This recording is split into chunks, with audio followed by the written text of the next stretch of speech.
Senhor presidente, senhores senadores, senhoras senadoras, soube que hoje alguns dos moradores da penitenciária da Papuda comemoraram a aposentadoria de Joaquim Barbosa. Certamente não é esse o comportamento dos brasileiros decentes que lamentam, a partir de agora, a anunciada ausência de um ministro que deixou marcas históricas na sua atuação como ministro do Supremo Tribunal Federal.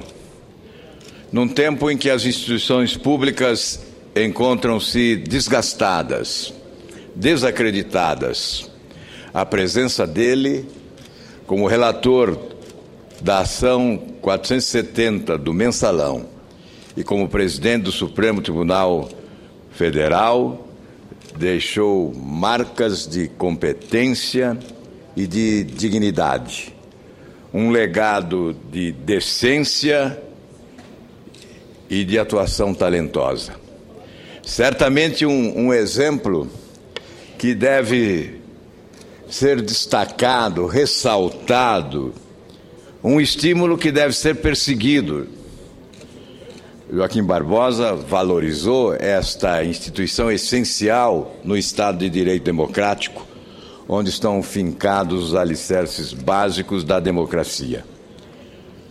Certamente, esta valorização foi fruto da coragem, do talento, sim, mas, sobretudo, da coragem, talvez a sua maior virtude, já que para quem exerce a função pública, a ausência da coragem faz falecer as demais virtudes que se deve ostentar para exercer um mandato público. Sem dúvida, vamos sentir a sua ausência, mas é preciso deixar esse registro de que Joaquim Barbosa cumpriu o seu dever e que ele possa caminhar pelas ruas desse país de cabeça erguida, consciente de ter o reconhecimento da maioria da população desse país. Uma referência, certamente como ministro, referência ímpar. Nós não conhecemos, nos tempos modernos, alguém que tenha se destacado tanto em tão pouco tempo, especialmente pela sua coragem, mas também pelo talento, pela competência e pelo exemplo que dignifica ao adotar uma postura ética imbatível na sua atuação como magistrado. As nossas homenagens a ele e o desejo de que possa ser muito feliz. Obviamente, ainda terá muito a fazer em favor do nosso país, onde estiver. Mas, senhor presidente, a propósito do Supremo Tribunal Federal, quando se divulgou um fato inusitado, que o governo brasileiro emprestava recursos volumosos a outros países secretamente, houve grande indignação. As pessoas lúcidas, aquelas que têm a oportunidade de acompanhar mais de perto a atividade pública no país, não se conformaram ao saber que empréstimos concedidos pelo governo brasileiro através do BNDES traziam a tarja de empréstimos sigilosos. Aqueles que pagam impostos e, portanto, subsidiam esses empréstimos não possuem o direito de saber qual o contrato que foi celebrado, qual o valor dos recursos, o tempo de carência, a taxa de juro, o objetivo final dos repasses desses recursos a outros países como Cuba, Angola e outros. Em função Do conhecimento desta postura inusitada de se conceder empréstimos secretamente, recorremos à Lei de Acesso à Informação para obter do governo explicações que justificassem esses empréstimos. E a resposta não nos convenceu, alegou-se a necessidade do sigilo nestas operações. Convidado a falar à Comissão de Assuntos Econômicos, o presidente do BNDES justificou que o governo brasileiro adota essa prática do empréstimo secreto em respeito à legislação dos outros países. E nós questionamos: e a legislação do nosso país? O que prescreve a Constituição Federal?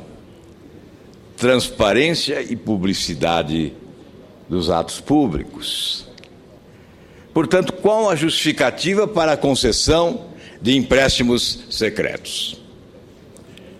Não há justificativa.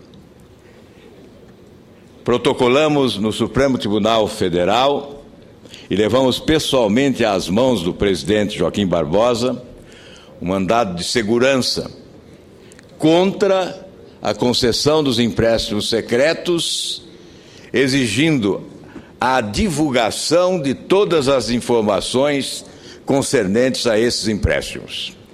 Imediatamente, com a eficiência de sempre, o presidente Joaquim Barbosa designou relator o ministro Fux. Esse mandado de segurança, portanto, encontra-se em poder do ministro Fux, que intimou o Ministério Público, Procuradoria da República, Presidência da República e ministro da área para se justificarem diante destes fatos, a fim de que o ministro possa decidir a respeito. E nós estamos aguardando. Trago esse assunto à tribuna, especialmente para informar aqueles que indagam sobre o resultado desse mandado de segurança, já que ele foi divulgado especialmente pelas redes sociais. E a propósito, senhor presidente, além do mandado de segurança, nós apresentamos um projeto de lei para extinguir o sigilo bancário nas operações ativas de instituições oficiais de crédito que tenham como contraparte estados estrangeiros. Esse projeto estava na pauta de hoje da Comissão de Relações Exteriores e, por orientação do governo, ele foi retirado através de um pedido de vistas do senador Eduardo Suplicy. Portanto, imaginamos que o governo está relutando em aceitar a aprovação desse projeto. Esse projeto estabelece que não estão protegidas pelo sigilo bancário disciplinado nesta lei as operações ativas efetuadas por instituições financeiras controladas por entidades de direito público interno quando, primeiro, a contraparte for Estado estrangeiro, ou, segundo, a operação contar com garantia direta ou indireta de Estado estrangeiro. Os instrumentos contratuais e eventuais aditivos das operações serão divulgados em página específica da instituição, na rede mundial de computadores e em jornal de grande circulação na praça de sua sede. Nós justificamos, senhor presidente, e a justificativa de natureza doutrinária e também a necessidade de fiscalização da eficiência do gasto público. Nós reconhecemos a importância do sigilo bancário. Ele visa especificamente a proteção da pessoa humana, de sua honra, de sua privacidade e de sua integridade. Mas nós estamos nos referindo à pessoa humana. As pessoas jurídicas de direito público, longe de necessitarem da proteção do sigilo bancário, devem, ao contrário, exceto em raras exceções, abrir-se com transparência à vigilância da sociedade. As próprias corporações privadas têm seus negócios abertos. No caso das grandes corporações privadas, o que se convencionou chamar de governança corporativa, tem induzido graus crescentes de transparência, de maneira que as operações de crédito e os lançamentos de dívida de instituições privadas, como bônus e debêntures, têm suas condições, prazos e custos tornados públicos em tempo real para satisfazer a demanda de informação de acionistas, financiadores, fornecedores e público em geral.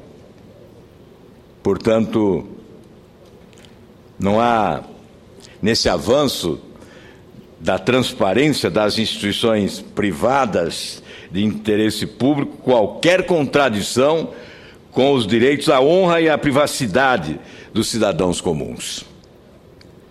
Se isso vale para as grandes corporações privadas, certamente isso vale mais para as instituições públicas, para os estados nacionais e para as instituições financeiras, quando operam na condição de agentes de fomento, como é o caso do BNDES.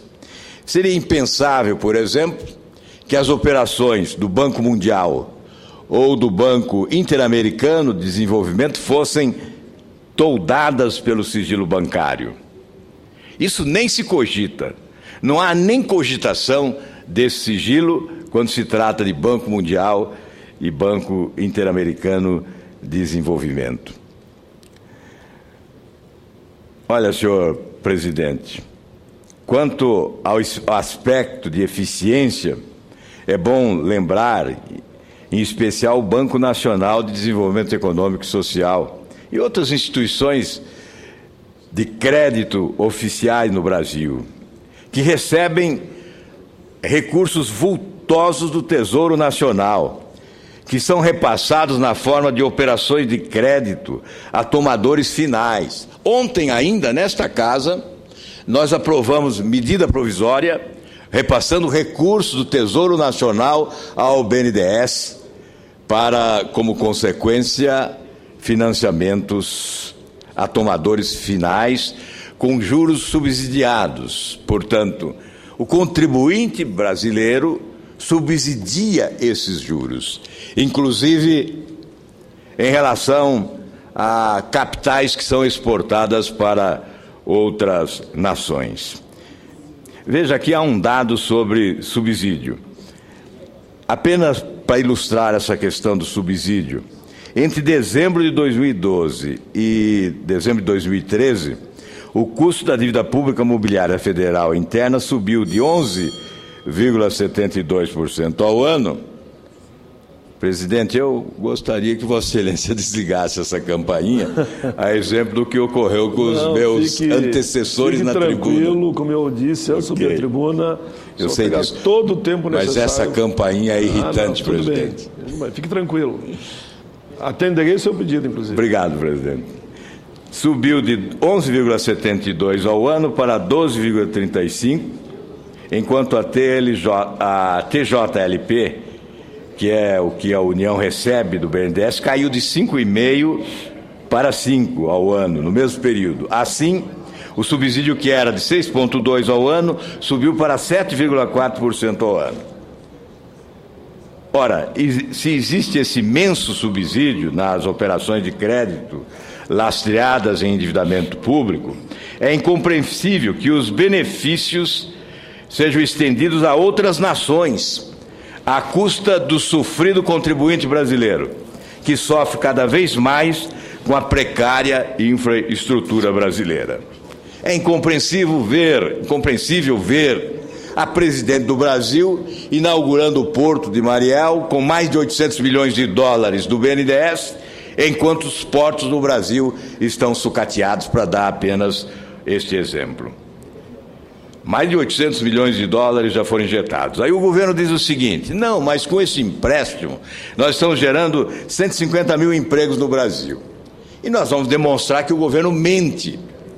É desagradável afirmar, por exemplo, que quem preside o país está mentindo ao seu povo. Mas nós fomos obrigados a fazer esta afirmação. Ora, o governo afirma que gera 157 mil empregos.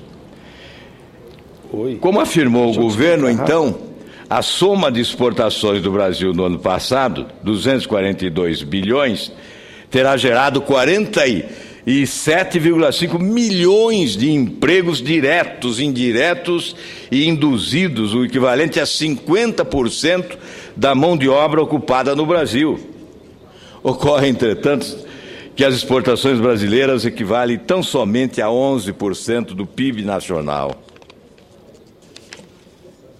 Se fosse verdade a versão oficial, os demais 89% do PIB estariam gerando apenas 50% do emprego no país. Então, 89% gerando apenas a metade, 50% do emprego no Brasil, 89% gerando apenas 50%. Evidentemente, a versão oficial cai por terra. Não houve o propalado benefício para o país na forma da criação de empregos. Por essa razão, senhor presidente, nós estamos apresentando esse projeto, esperamos que o Congresso Nacional o aprove. O povo brasileiro tem esse direito de saber para onde vai o dinheiro que é seu, oriundo dos impostos pagos com tanto sacrifício, de forma direta e indireta. Até mesmo aqueles que imaginam não estar pagando impostos nesse país, estão pagando impostos de forma indireta, porque os recursos dos impostos são embutidos nos preços dos produtos que cada cidadão, por mais humilde que seja, está adquirindo. Até os beneficiários do Bolsa Família, portanto, são contribuintes, pagam impostos nesse país. E para concluir, senhor presidente, eu gostaria de fazer referência à instalação da Comissão Parlamentar Mista de Inquérito no dia de ontem no Congresso Nacional. É evidente que nós temos que adotar uma postura de franqueza em relação à instalação desta CPI.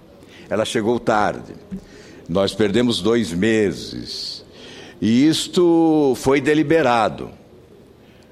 O governo adotou uma estratégia de protelação com o objetivo de esgotar o tempo útil que tínhamos para uma investigação em profundidade.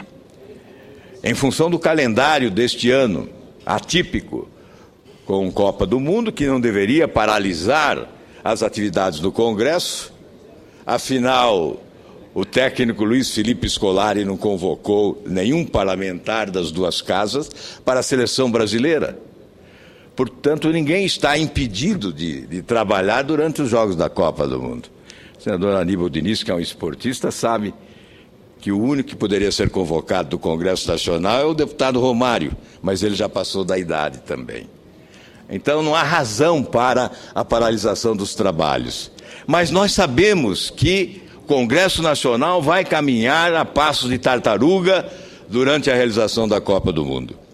E a Copa vai terminar no dia 13, começa daqui 2 semanas, termina no dia 13 de julho, começa o recesso dia 17, termina em agosto, e em agosto começa a campanha eleitoral.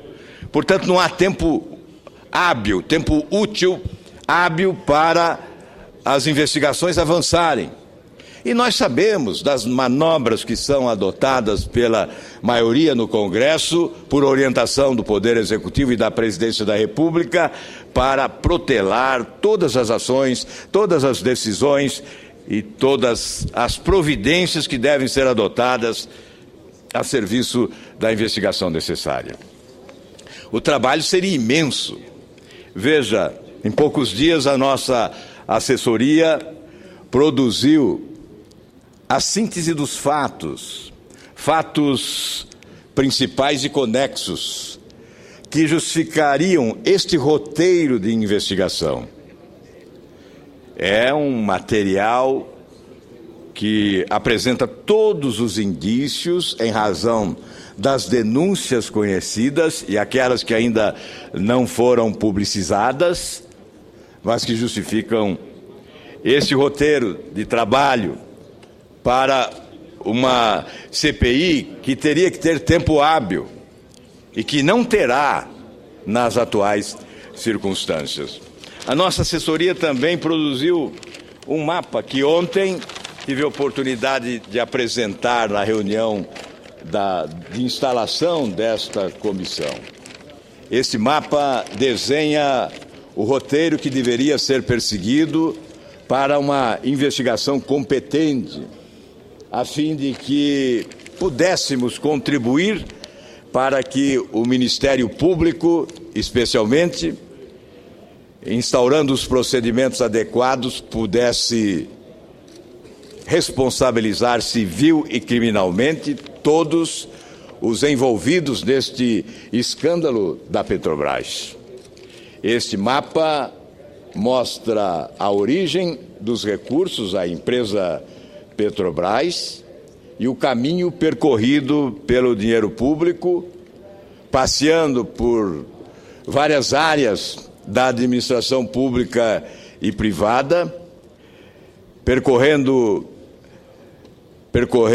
contas bancárias de empresas constituídas legalmente, mas também de empresas de fachadas, constituídas para a ocultação de valores, a lavagem de dinheiro e a remessa de recursos para o exterior, apresentando também nestas conexões, nesses cruzamentos que são aqui mostrados neste mapa, que nós podemos chamar de mapa da mina, senador Paulo Paim, ou o caminho das pedras, senador Rosarido Cavalcante, que certamente indicam por onde devemos caminhar para chegar até os responsáveis pelos escândalos denunciados. Lá embaixo está a lavanderia e, um pouco acima, os beneficiários na área política. Nós temos que concluir isso. A população brasileira exige. Se nós não temos grandes esperanças de que seja possível uma conclusão objetiva no Congresso Nacional através desta comissão parlamentar de inquérito, certamente ela pode ser, sim, um palco de um grande debate. Ela pode ser um instrumento a produzir transparência, colocando o mal à luz para que ele possa ser visualizado, devidamente identificado, combatido e condenado, possivelmente. E, sobretudo, pode ser a CPI também uma ferramenta a convocar a sociedade brasileira à pressão, a fim de que a autoridade judiciária encarregada da investigação possa receber o estímulo, a motivação necessária para a dedicação entusiasmada, para o esforço energizado, a fim de que, ao final, se possa realmente concluir com punições rigorosas envolvendo os responsáveis por esse escândalo. O juiz, a Justiça, o Ministério Público, as instituições que até agora tiveram contato direto com esta realidade promíscua, afirmam, asseveram tratar-se de uma organização criminosa dilapidando um patrimônio do povo brasileiro. E se há uma organização criminosa, ela tem que ser desbaratada. E mais do que desbaratada, ela tem que ser presa. Creio que o Congresso Nacional pode oferecer a sua contribuição.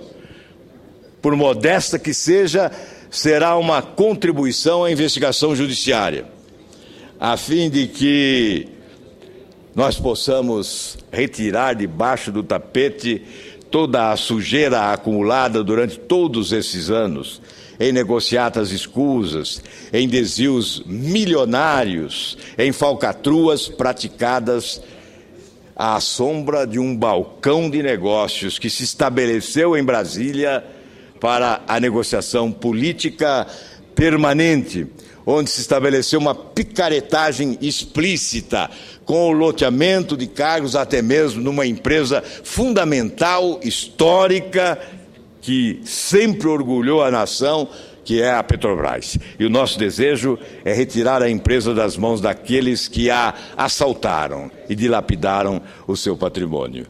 Nós queremos livrá-las dos agentes do mal, dos filhos do mal. Nós queremos devolvê-la ao povo brasileiro com a sua eficiência e a sua respeitabilidade. Que não digam que desejamos enfraquecer a empresa, que desejamos enxovalhar a empresa. Ao contrário, nós desejamos aquilo que o povo brasileiro deseja, que é vê-la retornando aos trilhos da eficiência, da competência e da respeitabilidade internacional, ela que foi a 12ª maior empresa do país. Com prazer, antes de concluir, então, senhor presidente, eu estava concluindo, mas com prazer, ao senador Aníbal Diniz, o à parte. Senador Álvaro, estamos juntos integrando a Comissão Parlamentar Mista de Inquérito, aberta ontem, e ouvimos com muita atenção as manifestações de todas as pessoas presentes, colocando os seus pontos de vista e, ao mesmo tempo, reconhecendo a total legitimidade da sua composição e também a sua direção, tendo o senador Vital do Rego como presidente e o deputado Marco Maia como relator. Inclusive, já tem uma reunião marcada para segunda-feira às 17 horas, para que o relator apresente o plano de trabalho e vai ser o momento também do roteiro proposto por Vossa Excelência ser apreciado e outras proposições todas que estão sendo formuladas. E pelo pontapé inicial da CPI ontem, deu para entender que vai ser realmente um palco de grandes debates e de grandes enfrentamentos. O que entendo, senador Álvaro Dias, é que tudo que o Ministério Público está investigando, a Polícia Federal está investigando, as notícias todas que estão sendo veiculadas, merecem sim ser apuradas e nós vamos dedicar o melhor do nosso tempo para isso, todos os integrantes da comissão.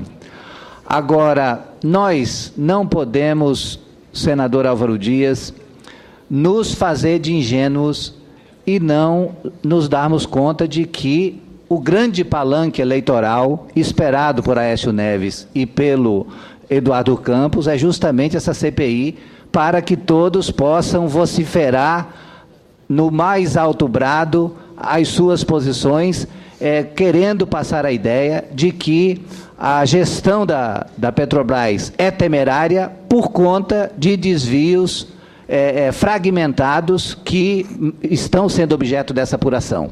O que quero dizer com isso é que nós temos que, sim, focar naquelas questões que precisam ser investigadas.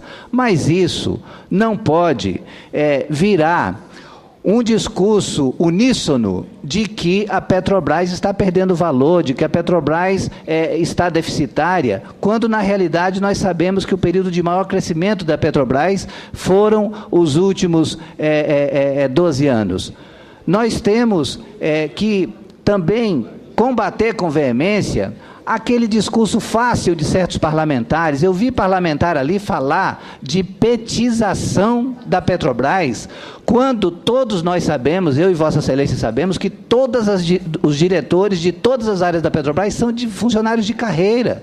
Então, se há desvio de um ou de outra pessoa, a grande maioria, a absoluta maioria dos diretores da Petrobras são funcionários de carreira e eles estão sendo, na medida dos requerimentos apresentados, todos que têm algum tipo de esclarecimento a apresentar serão convocados a prestar os seus esclarecimentos, como foi hoje o diretor, à época, o diretor da área internacional, que prestou depoimento hoje à CPI exclusiva do Senado. Então, o que nós queremos dizer com isso é que nós temos que fazer o possível para realizarmos essa investigação com muita seriedade, com muita serenidade, mas não podemos vulgarizar a expressão máxima da empresa brasileira, que é a Petrobras, e passar uma ideia de que essa empresa está a falimentar, está sob um comando temerário por conta de desvios de indivíduos que são, sim, objeto dessa CPI e tem que ter, sim, a sua vida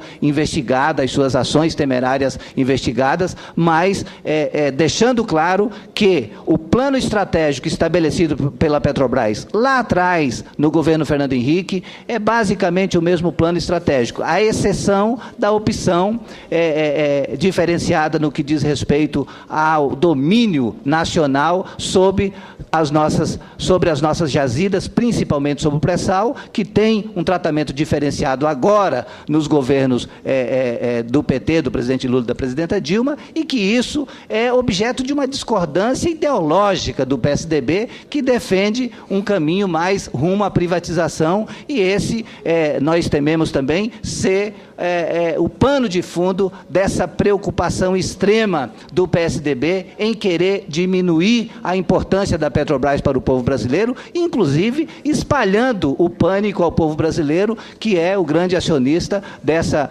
empresa, que tem que ser, sim, cuidada com todo zelo, e aqueles que praticam qualquer tipo de desvio que ameaçam a integridade dessa empresa têm que ser, sim, desvendados, ter os seus esquemas revelados, e os culpados têm que ser, sim, denunciados na forma da lei ao Ministério Público, à Justiça, para que respondam pelos seus atos.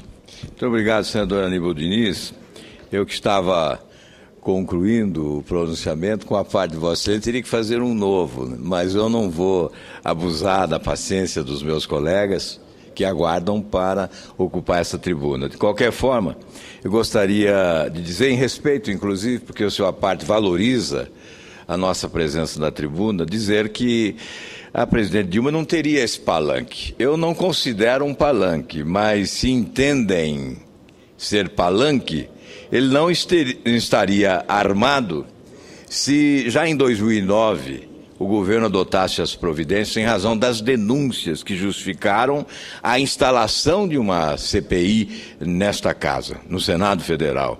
Uma CPI que foi totalmente dominada, inviabilizada. A oposição dela se retirou para não compactuar com a farsa que se estabeleceu. Mas, de qualquer modo, a oposição protocolou, em função de um relatório paralelo que preparou, 18 representações com denúncias gravíssimas. E o governo não adotou nenhuma providência. Depois, em 2012, em dezembro, protocolamos a 19ª representação referente à Passadina, a negociata de Passadina, e o governo também não adotou nenhuma providência. Se tivesse adotado, se tivesse se antecipado aos fatos, nós não estaríamos hoje trabalhando a existência de uma CPI no Congresso Nacional. Mas eu respeito as ponderações de Vossa Excelência, discordando, é evidente, de que o PSDB deseja destruir a Petrobras ou enxovalhar a Petrobras, traduzindo a expressão do seu aparte. Não, ao contrário. Eu já disse antes, nós queremos a valorização da empresa, queremos que ela seja recolocada nos trilhos da eficiência, da competência, da grandeza que sempre ostentou internacionalmente, do prestígio internacional, uma empresa tecnicamente competente de reconhecimento mundial. Os quadros técnicos da Petrobras são fantásticos, portanto, nós queremos separar o joio do trigo. Nós não queremos embaralhar as cartas e colocar todos no mesmo embornal. Nós temos que distinguir bem aqueles que não cumpriram o seu dever, que desrespeitaram a empresa, que comprometeram o seu patrimônio com uma gestão temerária, claudicante, fraudulenta, desonesta com aqueles que lá estão como profissionais competentes cumprindo o seu dever. Esse é o objetivo. Nós apresentamos ontem 179 requerimentos. A oposição, a bancada do PSDB, aliás, apresentou 179 requerimentos. Isso dá uma demonstração da grandeza dessas investigações. E é por essa razão que nós estamos com muita sinceridade, com franqueza absoluta, sem gerar falsa expectativa, afirmando aqui que o nosso objetivo não é a produção de um relatório final que provoque um grande impacto no país e que mereça os aplausos da nação, porque nós não acreditamos nesta hipótese. Mas achamos que devemos cumprir o nosso dever, colocando à luz o mal que existe e estimulando, sobretudo, e acreditando e confiando na investigação judiciária. Nós teríamos, senhor presidente, evidentemente, que prosseguir esse debate, mas ele prosseguirá outros dias, em outros momentos e, sobretudo, nesta comissão parlamentar mista de inquérito. Muito obrigado, presidente. Esse foi o senador Álvaro Dias.